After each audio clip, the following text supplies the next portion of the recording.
Donc maintenant, nous allons passer à la présentation du bétail. Tout d'abord, les novillos. Donc nous allons nous retrouver avec le novillo numéro 102 d'origine Oliveira. Alors les commentaires que je vais vous faire, c'est les commentaires que m'a fait passer Herman Vida sur chacun des taureaux et novillos qui seront donc présents à Mont-de-Marsan le 22 juin. Donc tout d'abord, l'élevage Oliveira, c'est donc un élevage qui a été créé à base de vaches origine Conde Cabral, avec donc un reproducteur Rabonero de Santiago Domecq. Donc même là, si ça ne paraît pas à l'image, vous verrez après, il y a deux autres taureaux qui sont de cette origine et qui sont eux Colorado. Donc c'est le plus léger du lot, le Novillo 102. Je dirais idéal pour les jeunes, mais il garde quand même une présentation parce qu'entre le moment où on a été les voir, où les images ont été filmées, et sachant qu'il reste encore un mois jusqu'au spectacle, voilà, on voit que les novillos prennent chaque fois un peu plus de force et un peu plus de présence. Donc ça c'était le numéro 102. Ensuite nous passons au novillo à sauter, donc qui est lui d'origine Antonio Lampreira. Donc c'est une origine Conde la Corte, Pinto Barrero. On a eu des taureaux et des novillos de cette origine. C'est donc un élevage, tout comme le précédent, portugais, avec là aussi un semental Núñez del Cubillo. Donc vous voyez là un taureau avec une encornure ouverte, donc idéal pour les sauteurs. Donc voilà, vous voyez quand même qu'il a une belle présentation. Le numéro 17, qui est lui un novillo à écarter, donc de même origine, donc Antonio Lampreia. Herman croit beaucoup à ce novillo, qui pour lui va transmettre beaucoup en piste, car il a une course, enfin là on le voit arrêter puisque c'est une photo, mais il a une course, pour l'avoir vu, qui est quand même impressionnante, et qui je pense va transmettre beaucoup en piste. Le novillo suivant, c'est le novillo 11. Donc nous aurons les deux novillos qui suivent sont de la même origine Astolfi, donc qui est une origine Carlos Núñez avec du Torres Estrella. Donc vous allez voir, les deux taureaux se ressemblent comme deux gouttes d'eau. Ils sont présentés parfaitement pour les écarteurs, idéal de tête, et il croit aussi beaucoup à cette origine Astolfi. Parce que quand ils sortent dans les courses de récolte, ils donnent généralement du très bon jeu. Alors, vous voyez que la présentation, et là aussi les novillos évoluent, la présentation est quand même très très belle pour ces deux novillos d'Astolfi.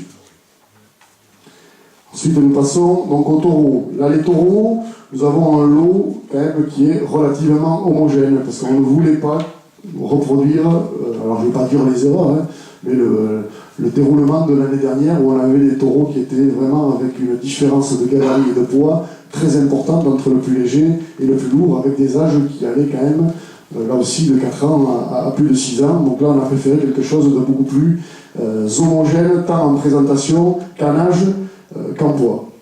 Donc ce numéro, le premier, c'est donc le numéro 100, donc d'origine Oliveira, tout comme l'un des novillos, Rabonero. Donc présentation spectaculaire, alors là ça ne transparaît peut-être pas sur cette photo, avec une bonne tête et qui devrait là aussi beaucoup transmettre en piste. Voilà, donc là on le voit un peu mieux sur cette photo-là. Le taureau suivant, l'origine va parler beaucoup aux amateurs de corrida, puisque c'est une origine Galache. Alors les Galaches, ils sortaient en corrida en novillada dans les années 80 et 90. Effectivement, on ne les voit plus sortir dans ce type de spectacle, et il en sort beaucoup dans les courses de récolte. Pour la petite histoire, dimanche donc, a eu lieu une course de récolte à Madrid, donc à midi. Et il y a trois frères de ce taureau, qui sont de la même camade, de la même année, qui sont sortis et qui ont donné un jeu extraordinaire pour les récoltes.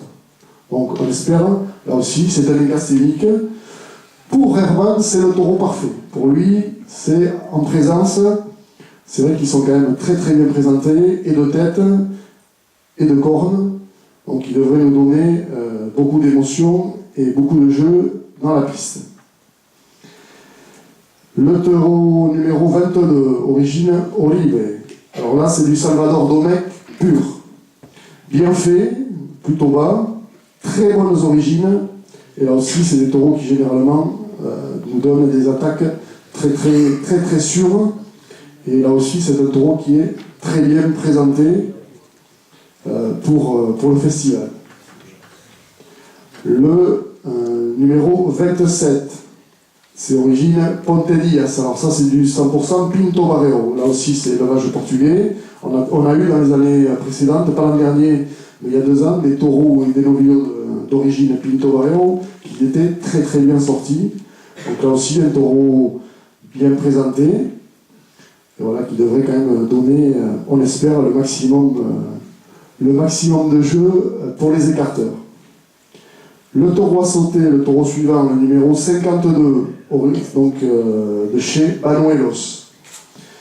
Alors c'est comme on dit en corrida, c'est un tilo. C'est vrai que c'est un taureau qui est impressionnant, très fort, très haut, et qui devrait donc transmettre beaucoup en piste pour les sauteurs.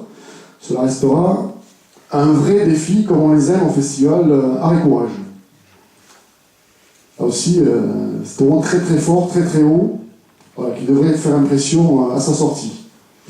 Le deuxième taureau à sauter, le numéro 15, donc origine Ponte Dias, là aussi, très bien présenté, qui devrait là aussi nous donner beaucoup de spectacles et permettre aux sauteurs, dont on connaît tous la qualité aujourd'hui, de nous faire donc un feu d'artifice de saut et de spectacle.